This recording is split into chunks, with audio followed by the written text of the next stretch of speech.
નમસ્તે મિત્રો, દીર્ઘ educational classic ચેનલમાં આપનું ફરી એકવાર ખૂબ ખૂબ હાર્દિક સ્વાગત છે.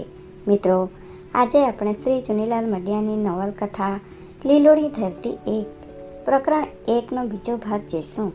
તો ચાલો મિત્રો વિડીયો શરૂ કરીએ. લાગતો હતો પણ એણે માથા પર જે લહેરિયાની બાંધણીનો સાફો બાંધ્યો હતો એના ઝોકાની ગરાસદારી છટાએ એક પ્રકારનો અદ્રષ્ટ રૂબાબ છાટ્યો. એ રૂબાબ આ હોટલમાં જાણે કે રાબેતા મુજબનો હોય એમ સહુ ગ્રાહકોએ ઝોકા પ્રત્યે આદર દાખવી રહ્યા. ગામ આખામાં કોઈને એ દાદ ન દેનાર રઘાએ પણ આ આતુકને આવકાર પાડો આપવો પડ્યો. આવો સાદુભા, આવો. આ આવકાર પામવાનો તો પોતાને આજીવન અધિકાર હોય એમ આગતુકે એની નોંધ પણ ન લીધી. વળતો ઉત્તર પણ ન વાળ્યો અને હોટલમાં કોઈકને શોધતા હોય એમ આમથી તેમ નજર ફેરવવા લાગ્યો. ક્યાં મૂવું માંડળીઓ? સાદુડે રઘાને પૂછ્યું. હજી આવ્યો લાગતો નથી. ક્યાં ગુંડાણો છે? હાદા ઠુમ્મરનો પરબત માંદો છે એટલે કદાચ એની ઘરે. પરબતિયો તો રોજનો માંદો છે. આજ 5 વર્ષથી પીલાય છે, પણ આજે માંદવાળો વધ્યો હોય એવું લાગે છે. રઘાએ સમજાવ્યું. કાલ રાતે જૂનેગઢથી મોટા ડાક્ટરને બોલાવ્યા હતા. રોગ ઘેરાઈ ગયો લાગે છે. સાદુને આવા મંદવાળા ડાક્ટરને મૃત્યુ સુદ્ધામાં કશો રસ નહોતો. એ તો પોતાના જીગરી જાન ભાઈબંધ માંડળકને જ જાણતો હતો અને માંડળક તો અહીં છે નહીં એમ સમજાતા એણે જુદી દિશામાં વિચારવા માંડ્યું. એકાએક એણે રઘાગોરને પૂછ્યું, કોણે મેલી છે આ રિકાર્ડ? તમને ચંદનહારવાળી નથી ગમતી? મને શું ગમે છે એ તમે નથી જાણતા મહારાજ? સાદુડે પૂછ્યું. એક ક્ષણની પણ રાહ જોયા વિના રઘો પોતાના તખ્ત ઉપરથી હેઠો ઉતર્યો. ફોનોગ્રાફની ચાલુ રેકોર્ડ પરથી કટ કરતૂકને સાઉન્ડ બોક્સ ઉપાડી લીધું અને એક નવી રેકોર્ડ ગોઠવી દીધી. ફરી એની ઉપર સાઉન્ડ બોક્સ મૂક્યું. ભૂંગળામાંથી આખી શેરીને ભરી દેતું ગાયન સંભળાઈ રહ્યું. મારું નામ પાડ્યું છે સંતુ રંગીલી. સાદુડે હાથી છાપનું પાકીટ કાઢીને એમાંથી ધોળી બીડી સળગાવી અને છટાથી ધુમાડા કાઢી રહ્યો. કાળા દોરાવાળી ખાખી બીડીઓ ચૂસી રહેલા બાકીના ગ્રાહકો સાદુડ તરફ સૂચક નજરે તાકી રહ્યા અને ગાયનમાંથી વારંવાર સંભળાતો સંતુ રંગીલી શબ્દોના કંસોરિયા ચલાવી રહ્યા. સંતુ, સતી, સંતુડી વગેરે એક જ વ્યક્તિના વિવિધ નામકરણોની ગુપસુપ ચાલી રહી. ગુંદાસરમાં સત્તુ નામ ધારેણી એક નવી પણ 3 યુવતીઓ હતી. એમાંની એક સંતુ, ખીમા તરગાળાની દીકરી, છડેલ દાળ જેવી ગોરી ગોરી હતી. તેથી એને લોકો દોડી સંતુ કહીને ઓળખતા. બીજી સંતુ એક રસાયણિયાની છોકરી હતી. એ કાળી કાળી અણસુર લાકડા જેવી હોવાથી સંતુ જાંબુડી કહેવાતી. અને ત્રીજી સંતુ જેને હાદા ઠુમરાના દીકરા જોડે પરણાવેલી પણ જેનું હજુ આણું થયું નહોતું અને જે ફટાયા સાધુની આંખમાં વસી ગયેલી. એ બહુ ગોરી નહીં તેમ બહુ કાળી નહીં. એવા ઘઉંલા વાની હોવાથી એને ઓળખવા માટે કોઈ રંગસૂચક શબ્દ બંધ બેસતો નહોતો આવતો.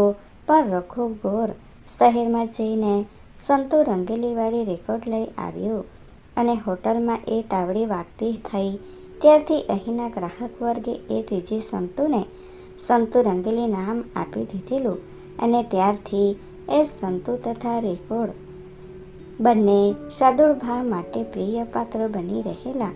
રસ્તા ઉપર સકડાની જેમ નજર નાખીને સાદુડભા બપોર સુધી બેઠા રહ્યા. સંતુના દર્શન થયા નહીં એટલે એમની વિહળવળતા વધી અને એની બધી જ ખીજ માંડળક ઉપર ઉતારી. ક્યાં ગુંડાળો માંડળક્યો? આજે ઈ નવરો નહીં હોય દરબાર, રઘો કહેતો હતો. હાદા ઠુમ્મરનો પર્વત મરણ પથારીએ પડ્યો છે, એટલે આટા ફેરામાં રોકાણો હશે. પણ પર્વતીયો માંદો, એમાં માંડળીઓ શું કામ હેરાન થાય છે? છૂટકો થોડો છે, ત્રીજી પેઢીએ જ પિતરાઈ થાય. જરાય આગુ શક પણ નહીં. પર્વતની દેહ છૂટશે તો એ માંડળીયાને પાક્કું 21 દિનનું લાગશે. શું લાગશે? સૂતક બીજું શું લાગે? પણ બેય પિતરાઈ વચ્ચે વળી ક્યાં હેત પ્રીત ફાટી જાય છે? બેય ખોડા વચાળે બોલ્યાવે વાર તો છે નહીં. જીવતા જીવને ગમે એટલા વેરઝેર હોય, પણ માણસ મરે તઈએ તો વેર ભૂલવા જ પડે ને. જીવતાને નહીં તો મરણિયાનો મોભો સાચવવો જોઈએ ને. સાદુર વધારે વિહવળ બન્યો. બપોર થતાં આકાશમાં ઓચિંતા વાદળ ચડી આવ્યા અને બધું ધોંધોર બનવા લાગ્યું. રઘાએ આકાશ તરફ નજર નાખીને ટકોર કરી. આ તો 11 ઘેરાણું. નવા ફેટા પાઘડીને ભીંજવી જાય તો નવાઈ નહીં, ફેટાએ ભીંજવી જાય ને ખેતર પણ ભીંજવી જાય. એક ખેડૂતે સમજાવ્યું, આપના ને ઘાબના કાંઈ બહારા નહીં ભાઈ. સાચું કીધું. મને મેલીને વર્ષે તો આજ ને આજ વાવણા થઈ જાય. તે ભીમ 11 વાવણાની કાંઈ નવી નવાઈ છે? એક ખેડૂતે કહ્યું. સાંભરણામાં તો ઘણીએ વાર 11 ઓરણી કરી આવ્યો છું. સાધુને આવી હવામાનની હકીકતમાં રસ નહોતો. એ તો ભેદ્યાન બનીને રસ્તા પર જ ટાપી રહ્યો હતો. કણબી શેરીમાં સુનસરવી પહોંચતી અને નજરમાં ક્યાંય સંતો કળાતી નહોતી. હારબંધ ઊભેલા એક ઢાળિયા ખોડાઓના અજડિયામાંથી ધુમાડા બહાર નીકળતા હતા.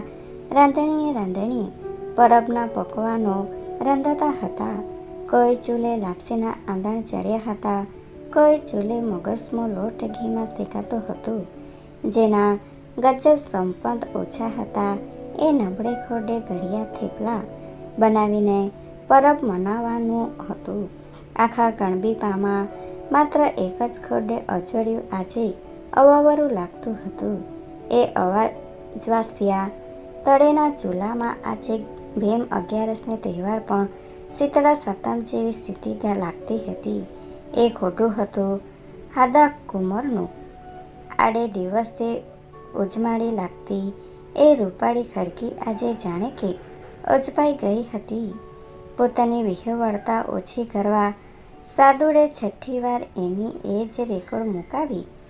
ભૂંગળામાંથી કંકર્ષ અવાજ રેલાઈ રહ્યો.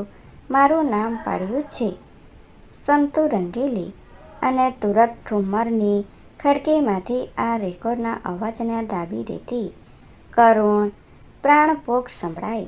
મારો પરબત રે! સાંભળીને રઘાગોરે મોઢામાં એકઠા થયેલા પાનના થૂંકનો કોગળો થડા પછવાડે ધોળી નાખ્યો ને જીભને છૂટી કરીને ઉદ્ગાર કાઢ્યો. શિવ શિવ શિવ! હાદા પટેલનો કંદોતર હાલી નીકળ્યો. સાદુડને આ સમાચારમાં રસ નહોતો, પણ કેટલાક ખેડૂતો તો પ્રાણપોક સંભળાતા જ ઠુમ્મરની ખડકી તરફ ઉપડ્યા. ઓસરીની અંદરના ઓરડામાં 5 હાથ પૂરો પરબત સાથે સૂતો હતો.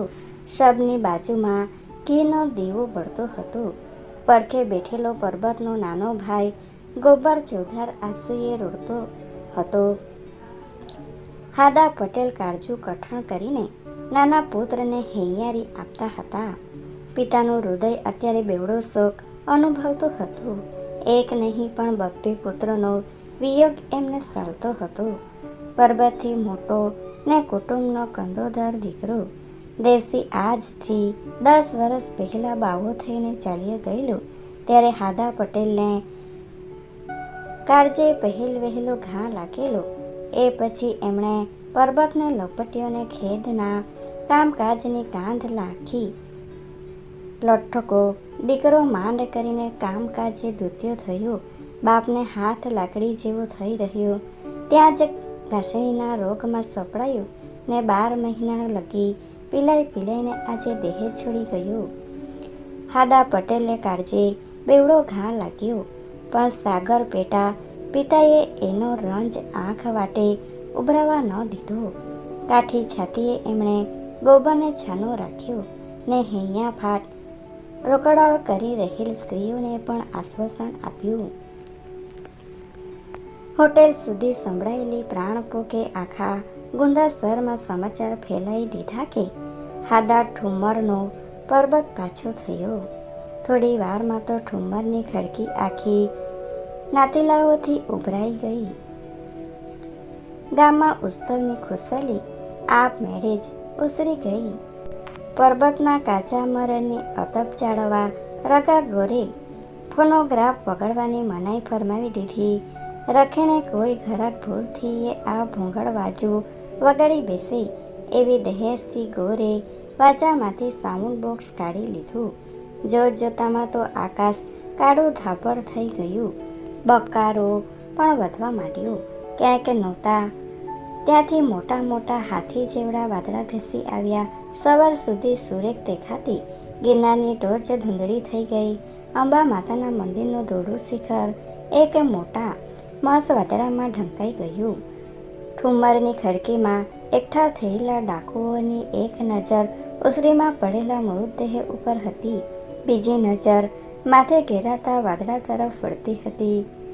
પરબની નનામી વીંટાતી હતી અને હાદા પટેલ વારે વારે ઊંચે જોઈને વિચારતા, આ તો અષાઢ મહિના જેવું ધાબળ થઈ ગયું. આજે જ તૂટી પડશે કે શું? ભલું પૂછવું. આ તો આકાશના મામલા નક્તર બખ્તર ફરી ગયા હોય તો બારીએ મેઘા ખાગા થઈ જતા વાર ન લાગે. નનામી બંધાઈ ગઈ. આકાશ વધારે અંધાર્યું. ગામ આખાના રાંધણિયામાંથી જે સામટી દુઃશેર ઊંચે ચડી રહી હતી એમાં એક નોખી જાતની ગુસ્સે શેર ઉમેરાઈ ગઈ. પરબત માટે સ્મશાને આગ લઈ જવા માટે ખડકીને એક ખૂણે અડાયા છાણાના ખણનો પૂળો મૂકેલો. એમાં ઠંડો ગિરનારી વાયરો ફૂંકાતા ભળભળ ભડકો થઈ ગયો અને ધુમાડાના ગોટે ગોટા ખડકીની વંડી વંટળીને ઊંચા ચડવા લાગ્યા. સિંહની તાતી આંખો જેવા અંગારા ધોણીમાં ભરાયા. ત્યાં તો આકાશમાં એવી જ તાતી આંખ ઝબકી ઉઠી. ગિરનાર પર અંબાજીના શિખર ઉપર વીજળીનો સિરોટો ચમક્યો અને સહુની આંખો એ તરફ ફરી અને સહુ ડાકુઓ એકબીજા ભણી મૂંગી આંખે ગોષ્ઠી કરી રહ્યા. અરે આ તો વીજળી, ઈશાની વીજળી. આ તો અંધાર વરસાદના એંધાણ અબ ઘડીએ જ તૂટી પડ્યો જાણે. પવનની દિશા એકાએક બદલાઈ ગઈ. ટાઢો હિમ વાયરો ફૂંકાવા લાગ્યો અને ફરી પહેલી વાર કરતાં એ વધારે મોટો વીજ સિરોટો આબમાં ચમક્યો અને બીજી ક્ષણે કાન ફાડી નાખે એવા કડાકા સંભળાયા. ગાજતી ગૌરવ ઉપરથી એક વૃદ્ધે કહ્યું, અરે આ તો ભગવાન ગેદી દડે રમવા નીકળ્યા. અબ ઘડીએ સહુને ભીંજવી નાખશે. ઈશાની કોઈ દી અબર ન જાય. આજે ઓછત બે કાંઠે થઈ ગઈ જાણો. તો આજે જ વાવણા કરવા પડે. હા, કરવા જ પડે. આજે ખેતર લીલાછમ થઈ જાય ને બિયારણ ઘરમાં જ પડ્યું રહે. એ શું કામનું? એ તો અવસર ચૂક્યા મહેલા જેવું. કારતક મહિને કણબી ડાળીઓ થાય એ શું કામનું? વીજળીના સિરોટા જેવો જ વિચાર હાદા પટેલના ચિત્તમાં પણ ઝબકી ગયો. અબ ઘડીએ જ વાવણા કરવા પડશે. આ તો ઈશાની વીજળી ઝબકી ગઈ. આજના ગિરનારી મેઘનો લાભ ન લેવાય તો આખું એ વરસ નકામું જાય. આજે એ મન મેલીને વરસી જશે ને પછી મહિનો માસ કોરો ધાકોર જશે. ઈશાની વીજળી અંગેની વિખ્યાત વાયકા પણ હાદા પટેલે યાદ આવી ગઈ. એક દુકાળ વરસમાં એક ખેડૂત વખાનો માર્યા પર ગામના વેપારીને ત્યાં કઢારે કાઢવવા ગયેલો. સાથે પોતાનો પુત્ર હતો, પણ માઠું વરસ હોવાથી બજારમાં અનાજના ભાવ આસમાને પહોંચેલા. પણ ખેડૂતે તો એ ખરીદી કર્યા વિના છૂટકો જ નહોતો. વેપારીએ માંગ્યા એ ભાવ ખેડૂતે કબૂલ કરવા પડ્યા. માલ જોખાયો. પૈસા ચૂકવાના બાકી હતા ત્યાં તો ઈશાન ખૂણામાં વીજળી ઝબકી. પુત્રે પિતાને શાનમાં જ સમજાવ્યું, બાપા, ઈશાને પિતા સમજી ગયા. હવે આવું મોંઘું ઘાટ અનાજ લેવાની જરૂર નથી. ખરીદીમાંથી છટકી જવા ખેડૂતે બહાનું બતાવ્યું કે કેળે રૂપિયાની વાસળી બાંધવી જ ભૂલી ગયો છું. અને બાપ દીકરો હજી તે પોતાને ગામને પાદર પહોંચ્યા એ પહેલાં તો વરસાદમાં માથાબોળ નહીં રહ્યા. ત્યારથી આ કહેવત પ્રચલિત થઈ ગઈ. બાપા ઈશાનીને વાસળી વિચારી. હાજર રહેલા ગઢેરાઓએ આ કહેતીનું પુનઃ ઉચ્ચારણ કર્યું અને સાથે એ યાદ પણ આપ્યું કે અમારી સાંભળમાં તો ઘણીએ વારે ભીમ 11ના વાવણા થયા છે, પણ તો પછી સાથે સુવડાવેલા આ મળદાનું શું? એની અંત્યેષ્ટિ ક્રિયાનું શું? એને ઢાંકી રાખો. એકે અવાજ જે સૂચન થયું, એને ઢાંકી રાખો. સગા દીકરાના શબને ઢાંકી રાખો. હાદા પટેલના મૌનમાં ગઠમંતલ થઈ. હા, છૂટકો જ નહીં, મળદું વાટ જોશે, મેઘરાજ નહીં. પિતાએ મનને મનાવ્યા વિના છૂટકો જ નહોતો. સુવાનું મતે નિર્ણય લેવાયો. પર્વતના શબ ઉપર પછેડી ઓડાડાઈ ગઈ. ડેલીએ ગાળા જુત્યા.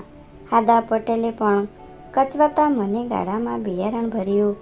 ગુસરા ઉપર પર્વતને સ્થાને પહેલી જ વાર ગોબરને બેસાડ્યું. ગાડાના પેંડા ઉપર કંકુ છંટાયું. મગનું સુકનવતું ધ્યાન વેરાયું અને સામટા ગાળા એકી સાથે ગુંદાસરના પાદરમાંથી બહાર નીકળ્યા. ત્યાં તો સચરાચરને જીવનની સોગાંદ આપનારો ગિરનારી મેઘ મુસળધારે તૂટી પડ્યો. Thanks for watching. Please subscribe my channel. Thank you.